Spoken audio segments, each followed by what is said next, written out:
મારું નામ રવિન્દ્ર કામોટી, લોકો પાયલોટ મેલ એક્સપ્રેસ રાજકોટ। અમારી મુખ્ય માંગો છે એનપીએસ ને રદ કરી ઓપીએસ ને લાગુ કરવું, ડ્યુટી અવર્સ ઓછા કરવા। ધારો કે ગુડ્સ ટ્રેનની અંદર 8 કલાકથી વધારે ડ્યુટી નહીં લેવાની અને મેલ એક્સપ્રેસ પેસેન્જરની અંદર 6 કલાકથી વધારે ડ્યુટી નહીં લેવાની। એ સિવાય સાહેબ અમારે મોસ્ટ ઓફ ટ્રાવેલિંગની ડ્યુટી રહે છે, તો અમે હેડક્વાર્ટરથી બહાર રહેતા હોઈએ છીએ, તો અમારી મુખ્ય માંગમાં એ બી છે કે વધુમાં વધુ અમારે 2 નાઇટ ડ્યુટી કરાવી અમને પાછા હેડક્વાર્ટર રિટર્ન કરે।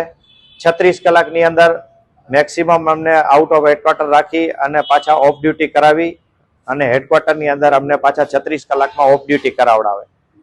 એ સિવાય મહિલાઓ માટેની જે બેઝિક જરૂરિયાતો રહી વોશરૂમ માટેની ને એ અમારી પૂરી કરવામાં આવે, કારણ કે લોકોની અંદર આ સુવિધા હોતી નથી। જ્યાં અમે લોકો 8 થી 10 કલાક 12 કલાક નોકરી કરતા હોય જે જગ્યા ઉપર, ત્યાં અમને આ સુવિધા મળવી જોઈએ, પણ એ સુવિધા એની અંદર મળતી નથી।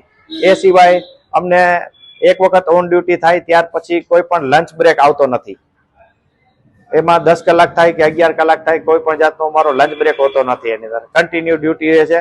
ત્યારે અમે ઉતરી ઓફ ડ્યુટી કરી ત્યાર પછી જ અમારે આ સુવિધા અમને મળી શકે છે। એ સિવાય નાઇટ ડ્યુટી મેક્સિમમ મારી પાસે 2 કરવામાં આવે, એનાથી વધારે નહીં। કિલોમીટર એલાઉન્સ રહ્યું અમારું એ અમને ટીએને અવેજમાં જે મળે છે 25%, 2024 થી 25% જે એમાં વધારો કરવામાં આવેલ છે, એ જ રીતે કિલોમીટર એલાઉન્સની અંદર બી 25% વધારો કરી અને રનિંગ સ્ટાફને દેવામાં આવે। આસિસ્ટન્ટ લોકોને રિસ્ક એલાઉન્સ નથી મળતું, તો બાકી કેટેગરી જે લોકો પાયલોટ રહી એમને આ વસ્તુ આપવામાં આવે છે। તો અમારો એ બી માંગ છે કે આસિસ્ટન્ટને બી રિસ્ક એલાઉન્સ દેવામાં આવે।